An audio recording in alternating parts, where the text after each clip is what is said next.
Hello, my name's Harry Tumbuatco. You're watching Talk to Harry, and the topic now is going to be about the Philippine Challenges. With us, we've got Jason Smith, SBTV, an international businessman, entrepreneur who goes around awarding different brands around the world.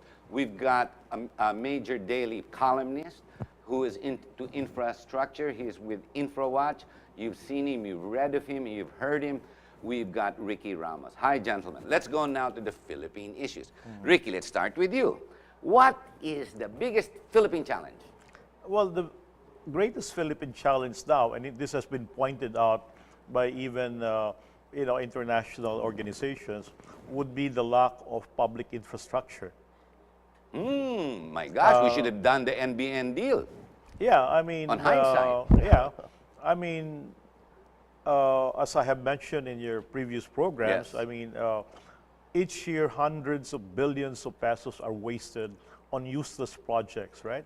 You have projects wherein they destroy good roads, they destroy good bridges just to build them again. And the worst part... Well, see, in Makati, we're breaking solid cement to replace them with bricks so that there's design. Wow, that's really moving forward. Infrastructure. Go ahead. Yeah, just like, I mean, well, if you look at it now, well, you have two issues, right? Like with the corruption. The first 5 months of the Duterte administration, there hasn't really much changed because what you see now is a continuation of the past. Whether you're up there at Cannon Road or you're in Laguna or where you're there at Sucat just in front of the duty-free, they're destroying good roads, just to reblock them again. And this You're is saying sheer stupidity. what we need is communication, a good backbone for communication.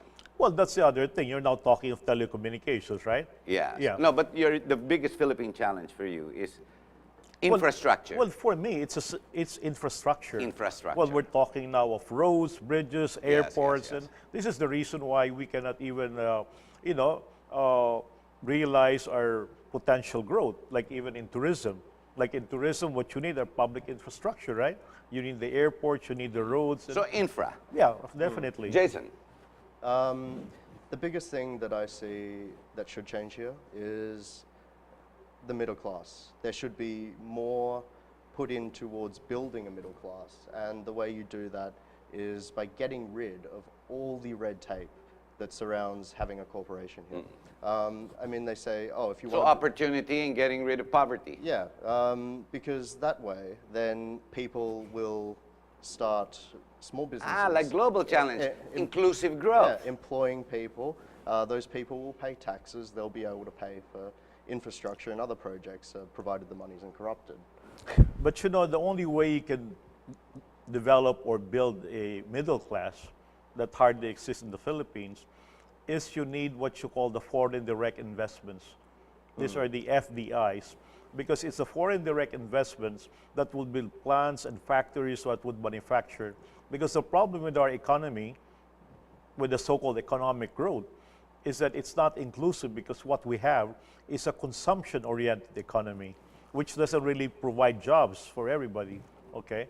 What you just have there with the gross domestic product is an increase in sales, and you have the figures, and everybody's happy. You have, you have an economic So again, growth going of 6-7%. back to infra to help build the middle class. And you need really, and you really Complement need each other. Yeah. and you really need the factories, to build the products, because our economy should be based on manufacturing. It should be based on agriculture. Basically, we're talking of production and not consumption.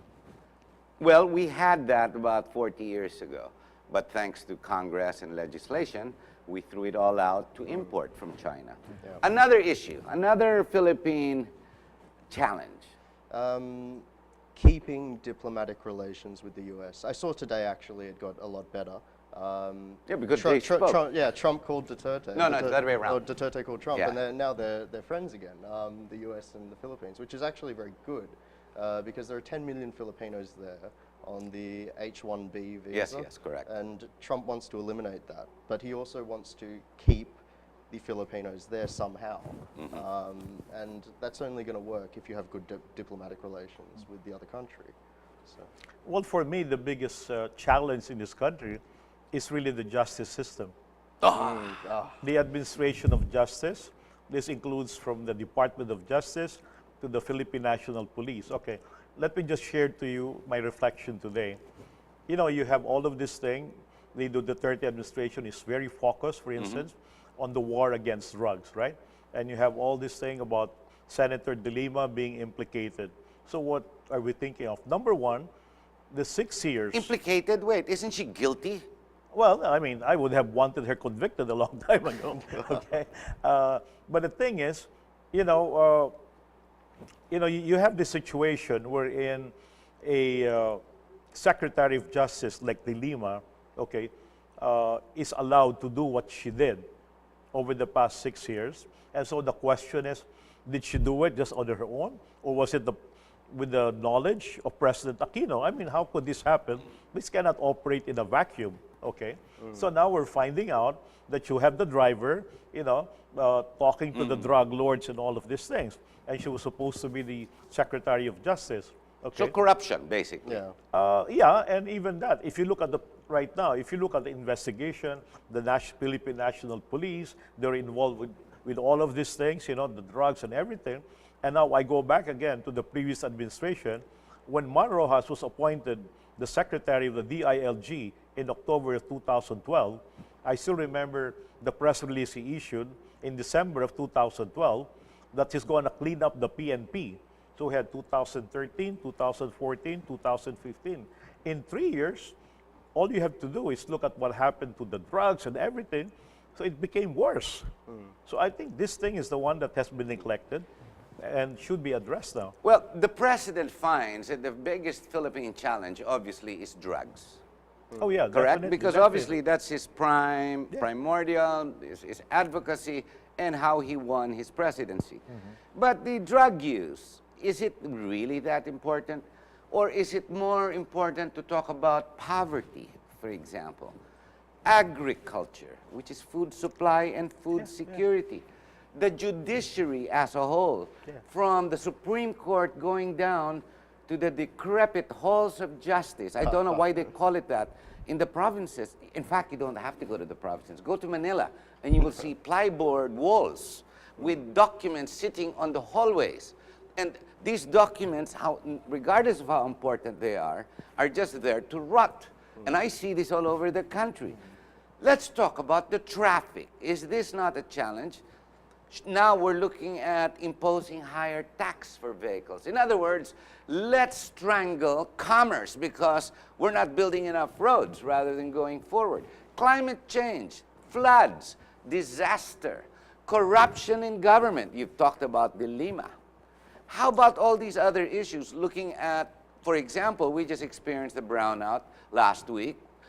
Nobody knew. I mean, the power sector. Oh, wait, hold on. Climate change. We can't use coal. Solar. Nice. Immigration. We've got 1,300 Chinese working illegally who can't even speak English or Filipino in Fontana, run by a Chinese drug lord, so to speak. What are the real Philippine challenges? Our president? The Liberal Party who refuses to lose a democratic exercise, they are no longer relevant. They're out. They have lost. The people have thrown them out with their vote. But then again, democracy is no longer important so long as the Liberal Party go on. The Marcos issue of his being a hero or not. Because people seem to be going out in the street. Shouldn't they be going to the province and to agricultural lands planting rather than rallying on the street? What are the Philippine challenges?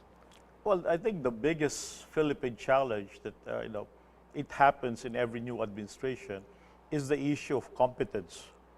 It's the issue. Are you saying Duterte is not competent? No, I'm talking now of appointing competent people to the right but we just got rid of Lenny, so that's good. We got rid of one incompetent No, but person. now if you're talking, for instance, I mentioned earlier about public infrastructure, and related to it would be the issue of traffic.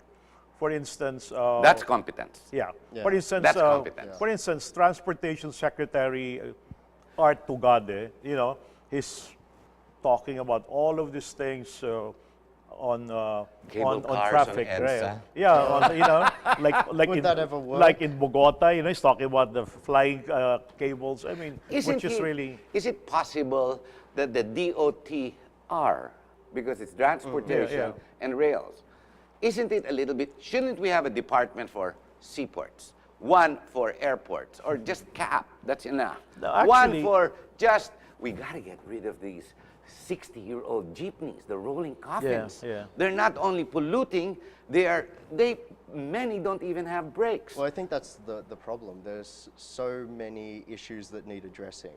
And instead of a multifaceted approach, trying to get at all of these with a good plan, we've got these ideas which come to fruition, I don't know how, that don't solve anything, but a wasted time, Yeah. you know? Yeah, you know, what should have happened in the last 6 months, for instance, Secretary Tugade should not have been concentrating on traffic, which he's not even competent to talk about.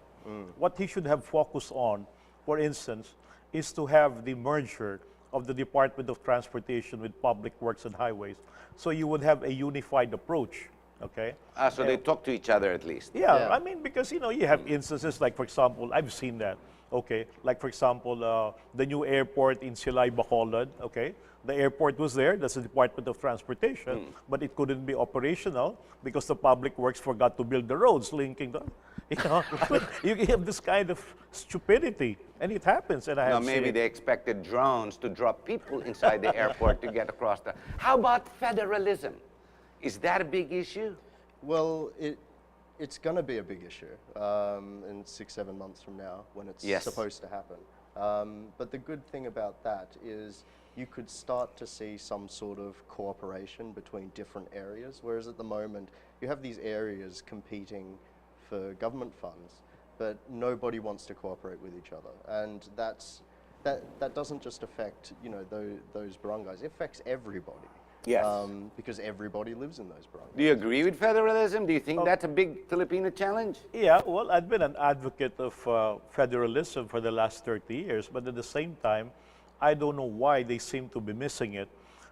You know, I've been listening to all of these talks about federalism, and they're citing countries like Australia, Canada, Malaysia, and all of that.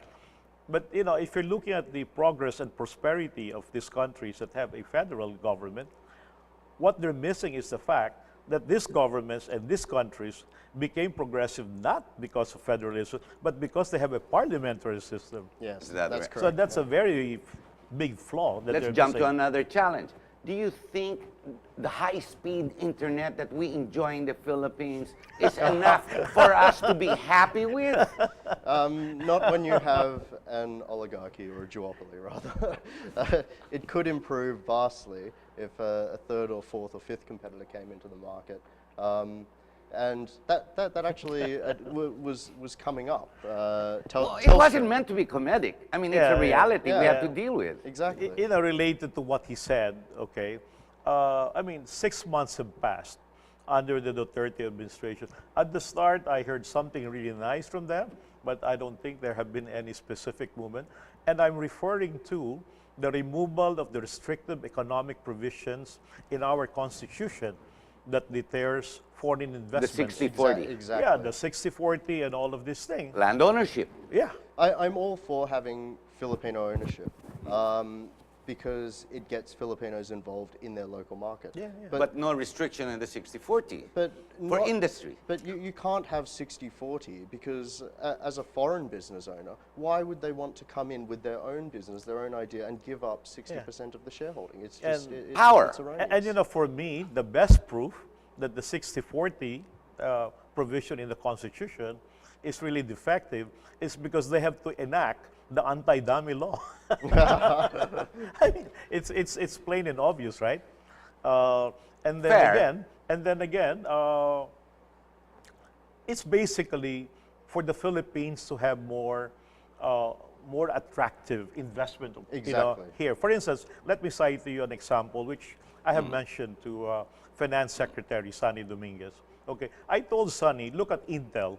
Okay, Intel was in the Philippines for more than 20 years. They have good paying jobs. They had like 30,000 people. that they were 30,000 employing. people. And guess what happened? Yeah, they pulled out for This China. happened during the Aquino administration. They pulled out of the Philippines because the Philippines could not give them a better deal. And what did they do? They went to Vietnam where they invested $1 billion in foreign direct investments. We lost it. I mean, it's sheer stupidity of the government not even to be able to keep what's already here. Yeah, exactly. But hang on, didn't our president just announce that China officially will have 22 billion US dollars in foreign investments? From the blacklisted by the World Bank. You got that too. You got that too. yeah, Okay. Okay. Do you really want $23 billion of bad infrastructure, or do you want $23 billion? Well, we of good already have them in infrastructure? Clark working as illegals, right? They're already there. Well, all you have to do is like what happened to the North Rail.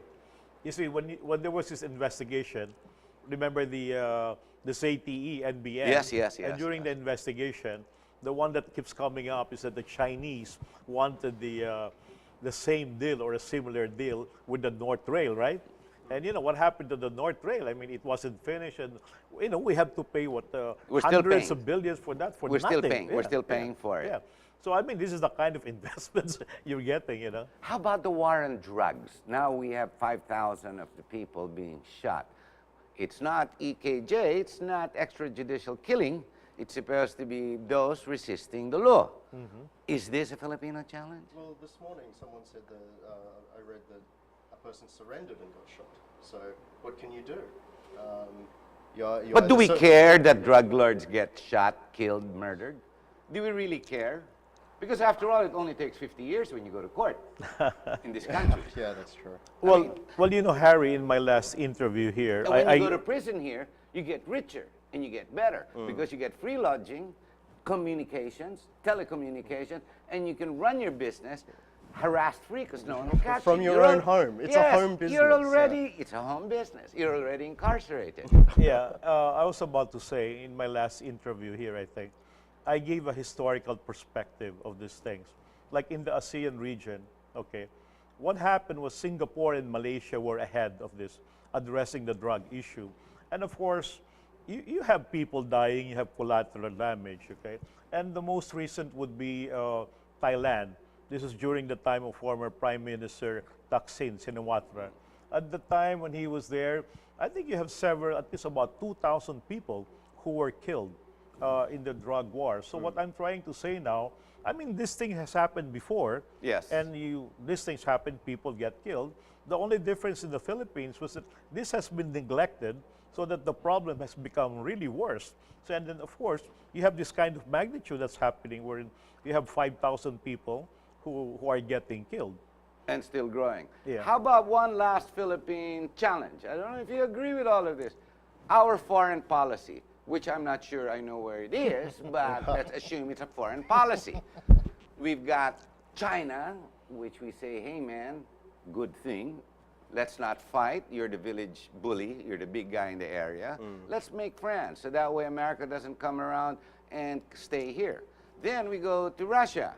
Hi, how are you? We're friends. We don't want to. No, let's just work economically. In other words, let's get to know our enemy. He did the same thing with the bandits and the rebels on the hills in Mindanao. He went out there. If only they could talk, maybe we can convince them. Maybe we don't have to kill each other. Let's talk. Do we have a good or problematic foreign policy? It's getting better. You mean it's shaping up? Yeah, they're shaping up. I mean, the press 6 months ago, or 5 months ago rather. We didn't have one. Incredibly negative. And that was because we were doing negative things. He was cussing everybody out. And now that's reformed slightly and it's gotten better. But the trick is to maintain diplomatic relations with most countries, not sever them for no reason.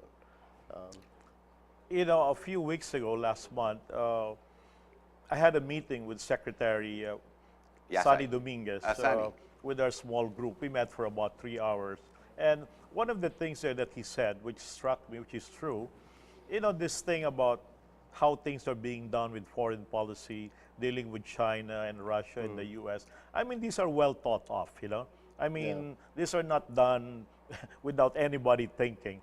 And in particular, on the local scene, what Secretary Sonny Dominguez told me was that, for instance, President Duterte, okay, is much smarter than you think. It's what he has done. He has talked, for instance, okay, to address the issue with the Abu Sayyaf. what President Duterte has done is he has talked to the IMML, MILF, MNLF, so that when they pursue the Abu Sayyaf, they won't be helping. Because most likely they would do, because they're all Correct. Muslims, right? President Duterte has also talked to Malaysia, Yes. to Indonesia, so that, they can be pursued and vice versa when there's problems with Malaysians. So, I think things are, It's looking good. it's looking good. I think, but the big problem with this administration for me, okay, is handling communications. Yes. Okay, like for instance, Jason and I were just talking about the handling with Lenny Robredo and all of this. I mean, all of these things could be handled much better. Yeah. Gentlemen, we only have 2 minutes left or so before we have to end. Talking to you guys, sitting down for an hour is just not enough because there's so many issues. Your parting message, a short parting message. Let's start with you, Jason Smith. If you disagree with something, stand up for it and just present a logical argument to why you disagree with it. Don't just take it lying down. I think that's one of the biggest cultural problems here. Whenever someone sees something they don't want to have criticized, they just stay away from it. And as citizens of a country, you should stand up and say something. Very consistent because that was your first challenge to the world. Yeah.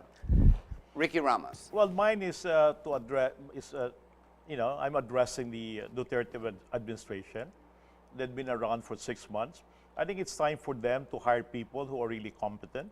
They don't have to restrict the choice to people from Davao and Mindanao. I think they have to get the best and the brightest of Filipinos. I have talked to them, and I've talked to Secretary Sonny Dominguez about them. I think they should accept the offers of good people who are wanting to help the government succeed. Because if, getting incompetent people is even worse than getting corrupt people in government. There you go. Gentlemen, thank you very much. Now on my take, Baba, black sheep, have you any wool? Yes, sir, 3 bags full. Thank you very much. We hope you've enjoyed our program.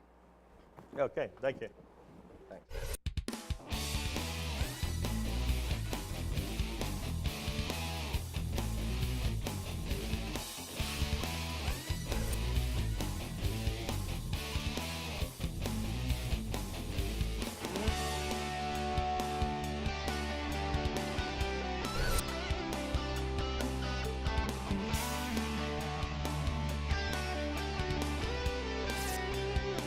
You are what you watch.